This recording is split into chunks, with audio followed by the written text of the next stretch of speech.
Just got to the St. Lawrence River. First thing I did was came and looked to see what the bays look like, how much grass is growing, what the water level is. You can't really get a good gauge here. I started Googling stuff. I can't really find a good gauge. There's just numbers everywhere. So we came look at it. It looks relatively normal and the grass looks good. I think largemouth might play in this thing because we're only 2 pounds, 2 pound minimum. You can see this grass right here. They got a lot of largemouth here, and you can catch a lot of 2 pounders. So looks good so far.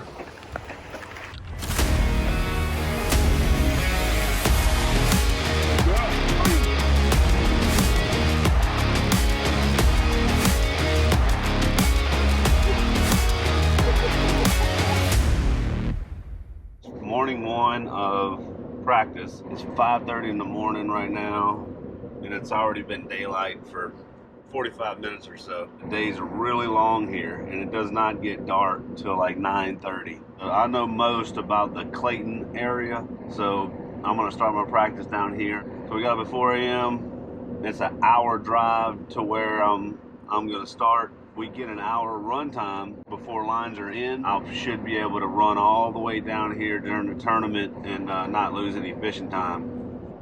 This is about as far as you can go before that would happen. I'm gonna start out this morning checking some largemouth holes, and then once the sun gets up pretty good and I can see, then I'm gonna run around and start looking for those smallmouth that are bedding and roaming around on the flats, you know, because I gotta figure out what's gonna be the best strategy. Is it going to be largemouth? You can catch 50 largemouth over 2 pounds on a frog whenever it's right. The concerning part about that is the water is about 2.5 feet low. So a lot of those places where the largemouth would normally be may not have enough water. So I got to assess all that.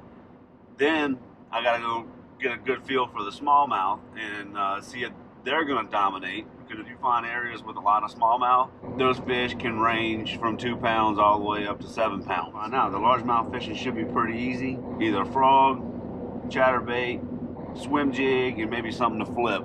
And then when it comes down to smallmouth, you know, you got a handful of things you can throw at them. I'm gonna start on largemouth and then go to smallmouth and see what happens.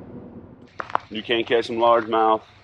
Feel like the water's too low to really do good on largemouth, but if you find the right areas, you can catch them on that. But today I'm gonna focus more on the smallmouth and try to get that dialed in. I got 2 areas with clusters, and I need probably 4 or 5 more areas. So we'll see.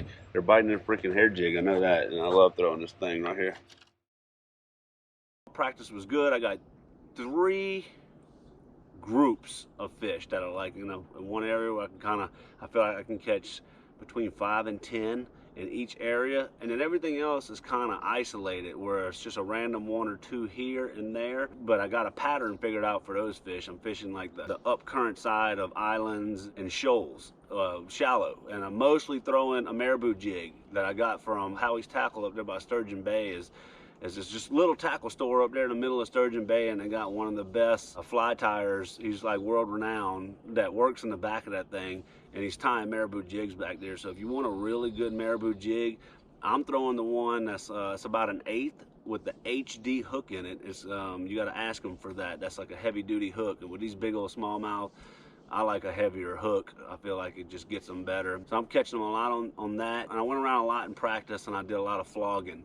If you don't know what that is, it's a underwater looking device.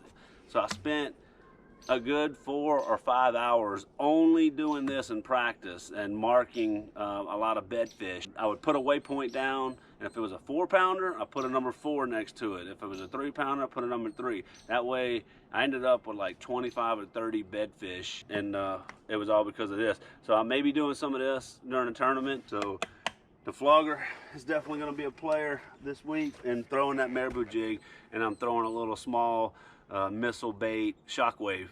It's just a little small swim bait on a 1/4 ounce ball head. That's good for covering water. I use that a lot in practice, but I feel like now that I've located my areas, I'm going to focus more on throwing the Maribou. Put a little piece of Missile 48 on the back of it just to give it some extra weight, because this thing's an 1/8. It's just like a crappie jig. We throw it on 15-pound Seaguar Smackdown to a 10-pound Seaguar Gold Label fluorocarbon leader, and you have to tie an FG knot. You can cast this thing right off, it'll break your leader knot. So FG knot, and throw that little sucker right there on a real light action rod.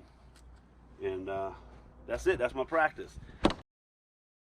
What's up, everybody? We're about to start out our first day of competition for Group B. Group A fished yesterday. It was crazy the amount of weights that they caught. 60 something pounds is right around the 20 cut. And there was about 10 guys that caught well over 100 pounds. I mean, that's pretty much catching a bass constantly, or you're dealing with a fish constantly. Smallmouth take a second to land on light line. So you imagine they're getting bit almost every cast all day long. They set the bar high.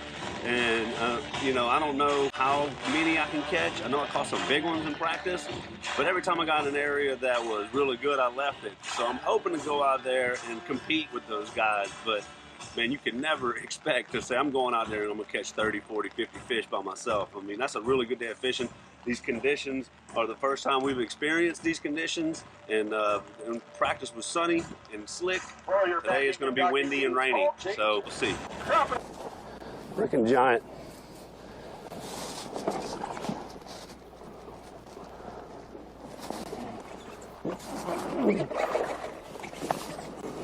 That is a big one. Mm-hmm. I mean, a really big one. Ready yet?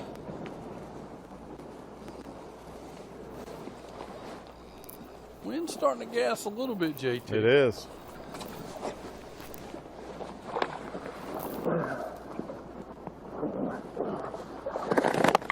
Gotcha. Goodness gracious. That was hard, but it was worth it. I couldn't see her with the flogger.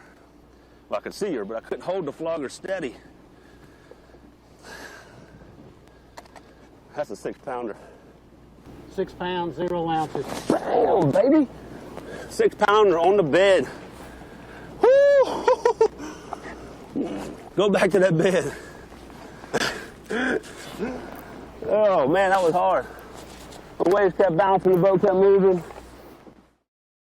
You know, I got some decisions to make today. Day one, I went out there and caught 69 pounds. Now I got to decide if I want to go out there and try to catch enough of them to catch the leader, or if I want to catch just enough to advance into the next round. That's a big factor, is finding 2 or 3 more areas, because you cannot go try some stuff whenever the score tracker's going off and you need those scores. You can't go try too many things, because you can hit 2 or 3 bad areas and you'll fall behind. They're catching them way too fast. So we'll see what happens. I'm gonna keep doing what I was doing. Got a little bit better conditions today, so hopefully they'll bite a little bit better. We'll see.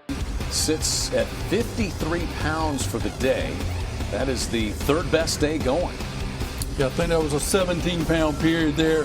Sporer made a run at it. I mean, he made a good run. I think he got within 11 pounds at one point in time. But just like yesterday, everybody was chasing down Jacob Wheeler. Now everybody's chasing down John Cox. Sometimes it's just a person in front of you where you go, you know what? Let's just let off the gas, save these fish, let them rest today, come back knockout round what you will see. Sporer, though, with another strong knockout round and still relative in the AOY race. All right, everybody, here we are, knockout round. I found me a new group of fish, which is gonna help me a lot, because now I think I have enough to stay busy throughout the whole day. I wasn't fully dialed in up until now, so I'm real excited about that. So we got perfect conditions, it's slick, calm. You'll be able to do whatever you want to do today. And I got plenty of places to go to, and it should be good. I'm gonna start out on a big one, on the bed, and see if she bites, and then we're gonna move forward from there.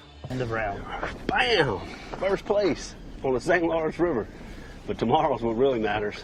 Oh man, that was a tough second period. I went to 2 or 3 areas where they weren't biting, and came back to where I started. We had that storm come through, and it got slick and sunny, and I was able to see everything that was here in this area, and there's just 4-pounders everywhere, and I just went through and just plucked them off one at a time. All right, everybody, made it to the championship round.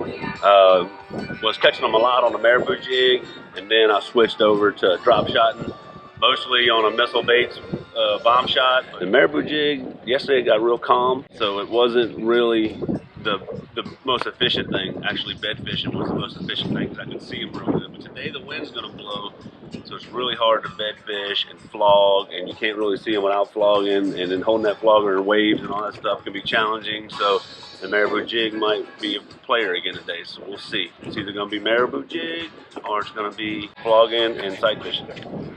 All right, everybody, just finished it up.